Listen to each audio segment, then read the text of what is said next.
ไหม้บ้านพี่เธอยังไม่แลเสียงไฟลุกฮือข่าวคนลือกันจนเซ็งแซ่แค่อ่างทองน้อ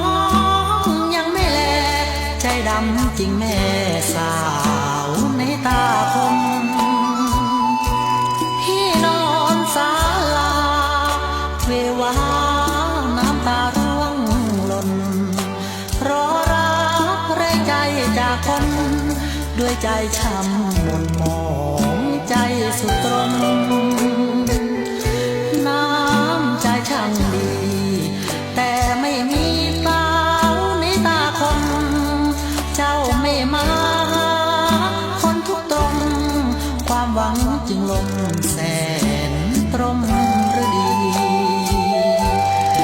น้ำท่วมอ่างทองบ้านน้องนงครานพี่ยังอุตส่าห์ปิดร้านช่วยน้องคนข่าวของถึงคราวพี่ชายโดนไฟไหม้สระบุรีเพียงหยดน้ำใจก็ไม่เห็นมีจะไม่ให้พี่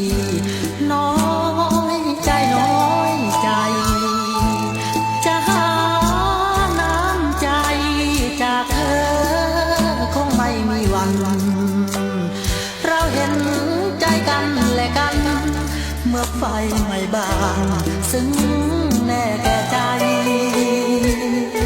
เสียใจเหลือเกินพี่มัวเพลินรักเธออยู่ได้เจ็บเพียงครั้งคงยังไม่ตายมารักกันใหม่น้อง